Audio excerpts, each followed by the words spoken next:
So hello everybody, this is the third seminar, the third lunch seminar from the ICP, Institute for European Energy and Climate Policy.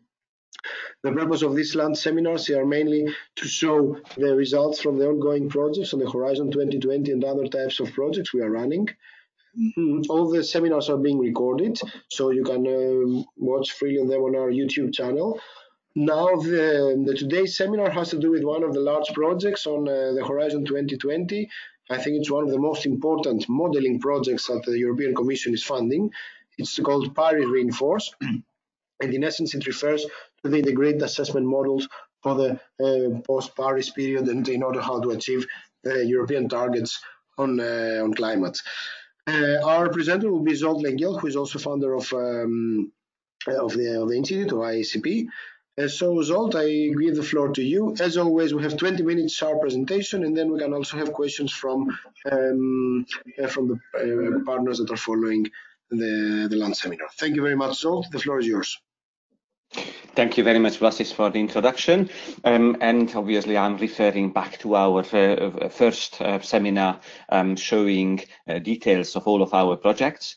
So if I'm just jumping too quickly on particular aspects, then you can always look back at what we presented about Paris Reinforce, fully agreeing with Vlasis that this is one of those flagships projects by the European Commission supporting the integration, the improvement and the integration of modeling into climate policy formulation with some extremely ambitious targets in this respect, with a very, very sizable 18-strong consortium for which I'm just showing a little flashlight, clearly indicating that within the EU they cover a large area, and obviously we have 5 large countries on other continents, from the Americas to China and India, who are also participating in this particular project.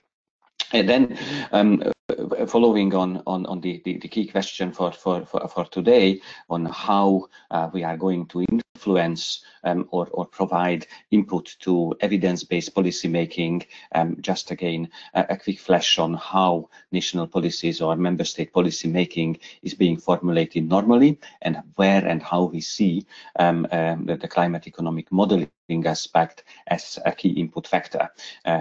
Obviously, this shows that our project goes well beyond the usual question of how much and at what cost we are going to mitigate, reach a particular emission reduction target. Obviously, it shows how modeling could actually help, looking at all aspects from socioeconomic implications to technological elements, obviously by looking at emissions and the energy transition, and also impacts on international competitiveness and so on.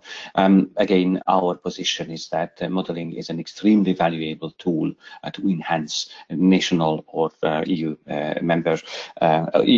European Union level climate policies.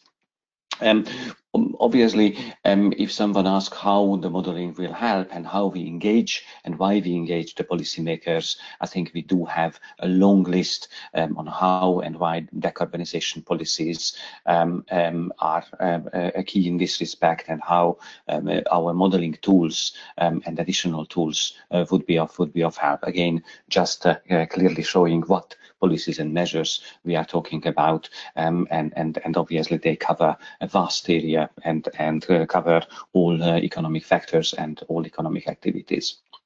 Obviously, we wanted to clearly show what and why models could and should be used, how they work, and this is just a very brief summary on that, which I don't want to dive into. The important aspect in this respect that we are not working with a particular set of model or a single model, which normally happens when it comes even to policymakers, but we are really covering an extensive range of models with different types, which obviously have absolutely different advantages or disadvantages of features, and synergies for utilizing these multiple models would really allow for advantages of each type of model actually to be leveraged and to be brought up, and also ensuring that no questions are left unanswered, which I think is an extremely important aspect from a policymaker perspective. We could actually link policymakers' questions to the particular models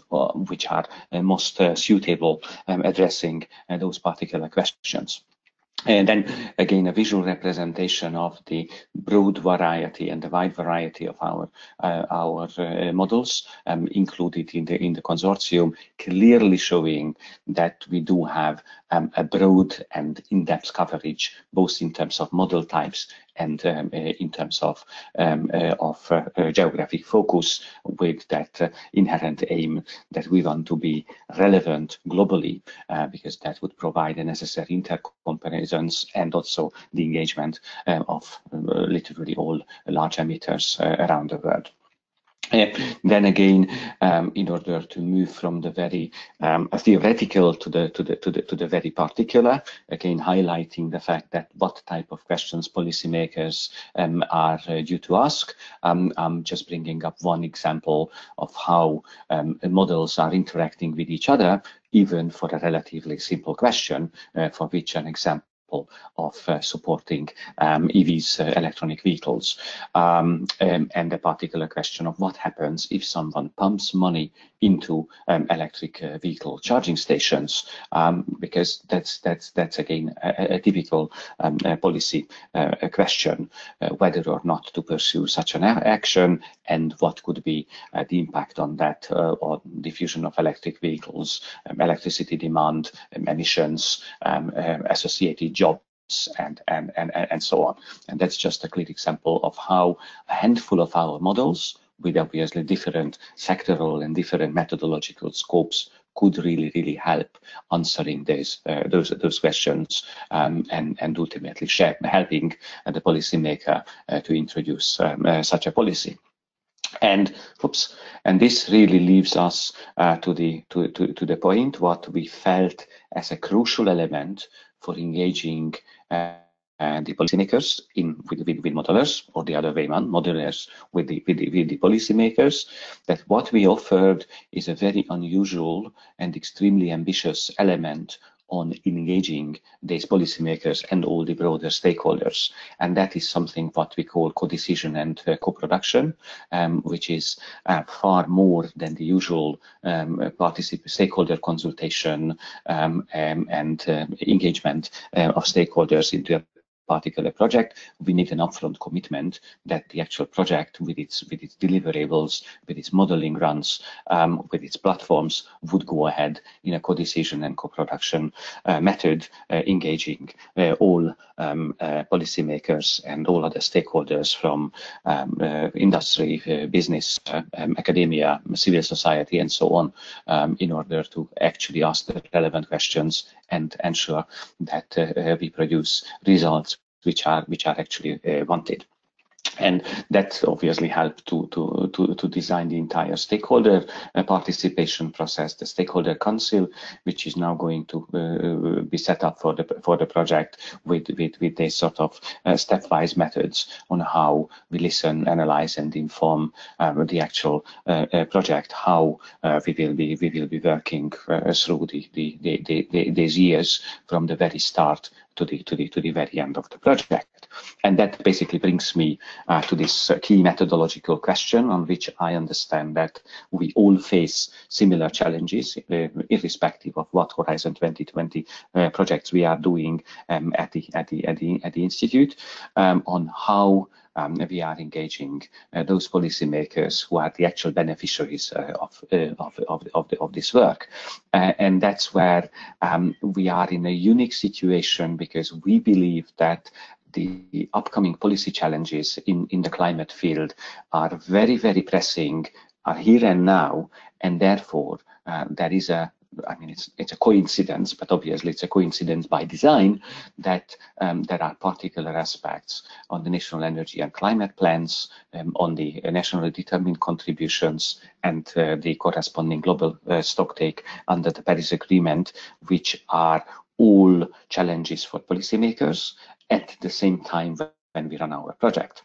So we have now I think the beauty of this really advantageous situation, when we can actually hook up our work with policymakers on the national level and on the EU level to address the challenges in which we are now reaching out to particular member states, and we are also reaching out to the EU neighborhood to get interested parties coming on board and benefiting from the project, both in the countries where our consortium members are represented and perhaps beyond. And that's really the core question on what modalities and processes could be really used to engage these policymakers to tie them up with the project, and then how we co-design and eventually enhance both the models, the supporting tools, decision-making tools, and the climate policies which are being created in parallel or in coordination or cooperation with our project. And that's where I would be very interested in any examples, any experience from your side on when you ask how we can help you, how do you want to get engaged, what sort of arguments can be used, what sort of best practices we have, or what sort of methods we should be internally applying in order to succeed with this particular challenge. So my basic question in this respect, and I think that applies to the entirety of the project, of how we become more attractive, more visible, and also more precise in our value proposition for the policymakers in order to get them engaged, and how we move forward in this respect. And with that, I really would like to finish my very brief presentation and ask you to share ideas, insights on this ambitious level of stakeholder engagement from your work on energy efficiency, renewables, or any other field, what you have been engaged either with our institute or outside of it. Thank you very much. Thank you very much, Zsolt, for the brief introduction. So, as I realized, indeed, this project has to do with mainly two elements. The first one is the hardcore modeling part, which you explained briefly. And of course, the other part is how to make the modeling outcomes, let's say, to make them adopted by the policymakers, and how actually to engage the policymakers and all the stakeholders to provide you input and also validate, also make use in the end of the day of your data. So any questions to the presentation we have heard? Yes, Jean-Sébastien speaking. Thank you very much, Zsolt, for the very concise and interesting presentation. About the issues you raised at the end, I think, well, our feedback from the discussion we can have with policymakers is that a recurring question we get from them is something like what policies are the most successful, or how do different policies compare. And I really think that the type of modeling chains or combinations that you intend to develop can really help with that. There was an interesting study in France made by CIRED, a French laboratory for ADEME and ATE, where they used the modeling to compare different policies for renovation, for example, like tax credit, loans, white certificates, carbon tax, etc. So I don't know if it's something that you plan to look at. Jean-Sébastien, thank you very much. I mean, I think this is really relevant, because what we are now facing, and I think I have been in the same situation of show me what you have done and demonstrate that what are the trade-offs and what are the costs and benefits of various measures in an extremely pragmatic manner. And I take that this example, what you mentioned in the built environment, goes into such level. For me, what I see as a major challenge, and that's why I was using the EV example, is that I see a huge discrepancy of this sort of very global, very broad, very undetailed and top level modeling, which sometimes does not even go to the country level, but stays on the regional level, staying not relevant for the particular sectoral policymaker who is really, really interested and an expert of a particular field, such as energy efficiency in the built environment or energy use for a particular sector. In terms of using examples, this is something where we insisted on having all of our partners listing their previous practical experience. And when I say practical, is the non-academic exposure of modelers helping or supporting modelers. So I think, and in this respect, I would be very interested in the outcome of this particular French study, and the fact whether our French partners Sureco was involved in that, or if not involved, at least knowledgeable of that, because we really wanted to build that sort of depository of practical experience in modeling in national or in sectoral policy making, but for the time being, that really does not go beyond the modeling experience of our own consortium. And I think that's a very valid and important question, because as soon as we talk to a policymaker in a national context, our modelers should be aware of all modeling done, as opposed to only their own modeling. And that's also the issue why we are seeking very strong collaboration and coordination with the other three modeling projects. They are all multi-million, actually 4-year projects. Two of them started in September, one together with us in June, because I think if we are able to establish some sort of transparent cooperation with them, then I think we might be able to get that what has been done in practice with models in the recent past. And if we are able to get that sort of broad and full understanding, then I think answering those type of questions which you mentioned would be relatively easy, because we can then really pinpoint to existing work. Because my expectation, but that's again something which would emerge from this co-decision, co-design procedure, is that we really want the particular questions rather than examples reflected in our modeling runs. So as opposed to creating another sort of exercise on what is possible and what is not possible, similarly to the actual global scenarios, we want to get particular questions agreed upon what our two modeling runs will be actually addressing for the particular policymakers who are engaging with us at the first place. Yes. So thank you very much for that. It was a clear answer. Maybe one suggestion, or let's say whatever you can call recommendation from my side. From all the various projects we have also been running over the last years, and when you really need to engage with policymakers, you must not forget that the academic ways of approaching policymakers or university type of approaches, they never work. In essence, you need really to go into the policy field, discuss with them, just as you rightly said, Zsolt, check exactly their problems, on what data they are not so sure about, because keep in mind that like Paris Reinforced studies, or maybe they are receiving also national scenarios, national modeling teams, they provide with them scenarios on their policies. So in essence, you have to understand that policymakers are being bombarded by such information most of the times, especially in the countries that are being more advanced in a way with this modeling work. And the role of Paris Reinforced there should not be, let's just try from the beginning, understand what the policy makers want or etc., but rather go into depth, show them what they have received, what you are producing, and why your results are different than the ones they have received. Okay, and whether the scenarios you provide are the ones exactly that are tailored to the policies that policymakers have in mind. Also, as you know, that policies do change.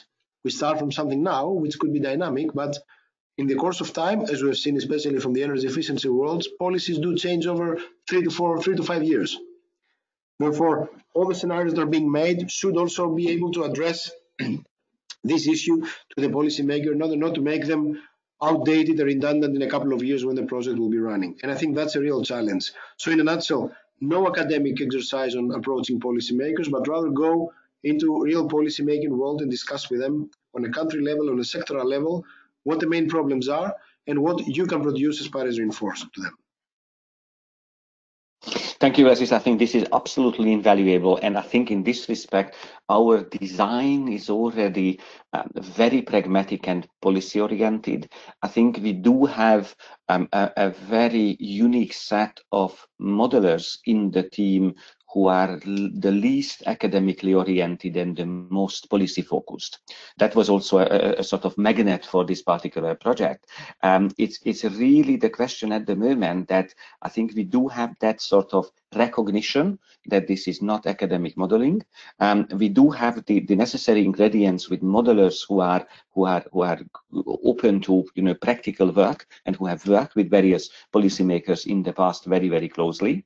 And the real challenge, what I see, is that we perhaps will still be seen as too academic, too scientific, and therefore lacking the practical value what policymakers would benefit under the constant time pressures what they have. And in this respect, what I described as a benefit of having all these policy pressures aligned with the project timeline on NECPs, NDCs, and the global stocktake may actually work out as a disadvantage, because people will be just so heavily under the burden of delivering on those that they will not step out from their comfort zone. They will stick to the modelers whom they have always been working with, who always delivered the results what they wanted in a not so black box nature, and then they would just say that it's very nice what you are doing, but I don't want to raise any particular or additional doubts on an overview of my